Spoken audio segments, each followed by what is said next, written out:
Meow, my friends. It seems our incoming Border Czar Tom Homan is ready to turn the United States into one giant game of hide and seek, except the prize for being found is a one-way ticket out of the country. Homan, fresh from his stint as ICE director during Trump's first term, has unveiled a deportation strategy so aggressive it makes a bull in a china shop look like a delicate ballerina performing Swan Lake. Let's scratch beneath the surface of Homan's illustrious career, shall we? During his time as ICE director, he was the architect of policies that would make even the Cheshire Cat's grin fade. He championed family separations, pushed for aggressive raids, and now he's back, ready to take his immigration enforcement to 11. It's like he's been sharpening his claws, waiting for the perfect moment to pounce. The plan? Workplace raids, my friends. Because nothing says land of opportunity quite like the constant fear of being hauled off during your lunch break. Homan's justifying this shock and awe approach by claiming it's all about national security and saving taxpayer money. He's even asking Congress for $86 billion to kick off this mass deportation party. That's not a budget, that's a small country's GDP. What's next? Requesting the moon as collateral. But wait, there's more. Homan's introducing a charming little concept called collateral arrests. It's like going fishing for tuna and deciding to keep every sea creature you catch, including the occasional mermaid or kraken. Even those without criminal records could find themselves swept up in this deportation dragnet. It's as if Homan's taken his immigration strategy straight from a game of Monopoly. Do not pass go. Do not collect $200. Go directly to deportation. Meow. Let's not forget about Homan's grand plan to shut down the Darien Gap, that lovely stretch of jungle between Colombia and Panama, where migrants risk drowning, wild animal attacks and violent crime for a shot at a better life. Homan claims, and I quote, "Shutting down the Darien Gap is going to protect our national security. It's going to save thousands of lives." Because clearly the best way to save lives is to force desperate people to find even more dangerous paths, right? It's like telling a cat there's no more catnip in the world. They'll find it one way or another. The American Civil Liberties Union, always ready for a good legal tussle, is gearing up to challenge these policies faster than you can say constitutional crisis. They're worried about wrongful detentions, human rights violations, and the small matter of turning America into a police state. But hey, who needs civil liberties when you can have empty fields and half-built houses instead? The ACLU's senior attorney, Eunice Cho, warns that this could lead to an expansion of ICE detention facilities, many of which have histories of poor conditions and abuse. It's like building a bigger litter box and expecting it to smell better. Speaking of international relations, Honduras is thrilled about this new strategy. And by thrilled, I mean President Xiomara Castro is threatening to kick out US military bases if mass deportations go ahead. It's like we're playing immigration policy ping-pong, bouncing between "you're all welcome" and "nobody's welcome" faster than you can say border security. Castro warns that up to 250,000 Hondurans could be at risk of expulsion by 2025. That's not just burning bridges, it's setting fire to the entire diplomatic neighborhood. Meow, my friends.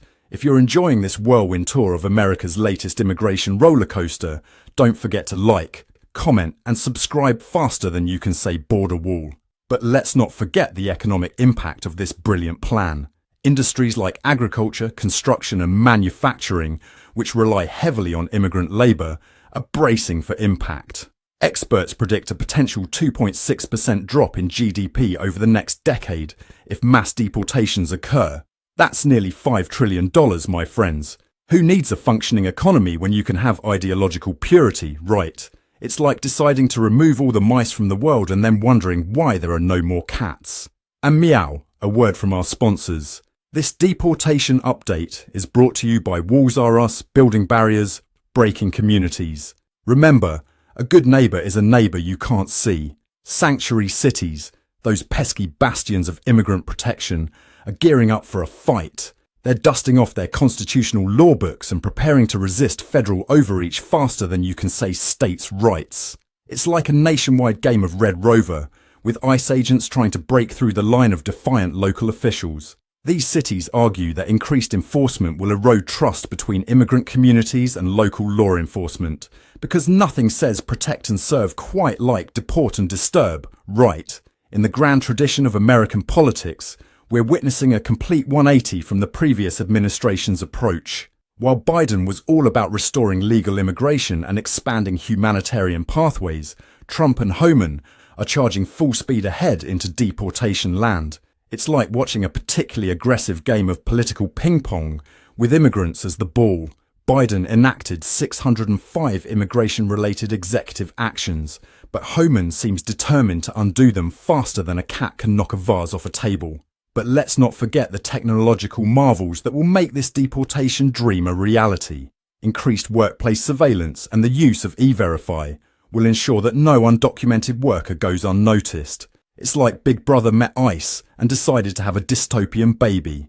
And meow, let's take a moment to imagine an interview with an overly enthusiastic immigration official. So, Mr. Zealous, how do you feel about the new policies? Oh, it's bloody brilliant. We're going to deport so many people, we might accidentally deport ourselves. It's a jolly good show, I tell you. As we hurtle towards this brave new world of immigration enforcement, one can't help but wonder, is this the America we want? A nation where every workplace is a potential ICE raid site, where families live in constant fear of separation, and where our economy takes a nosedive in the name of ideological purity. But hey, who am I to question the wisdom of our leaders? After all, I'm just a humble news anchor, bringing you the facts with a side of sardonic commentary. So buckle up, my friends, because if Homan has his way, we're in for one wild ride. And remember, in this new America, your papers might be more important than your dreams. It's enough to make even the Cheshire Cat lose his grin. As we wrap up this feline-tastic news update, let's remember that immigration policies seem to swing back and forth like a cat's tail. One administration builds walls, the next tears them down, and we're left wondering if anyone actually knows how to solve this puzzle.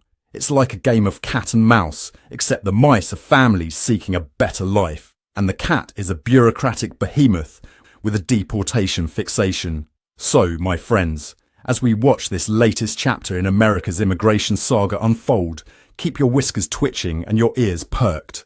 Because in this game of political cat and mouse, the only thing we can be sure of is that change is always just around the corner, much like a cat waiting to pounce. I'm Ron DeParmesan, and this has been another Newscat Special Report. Thank you for watching, and don't go far because another breaking story is right around the corner. Stay curious, stay informed, and remember, in the world of news, we're always on the prowl for the truth. Meow and good night.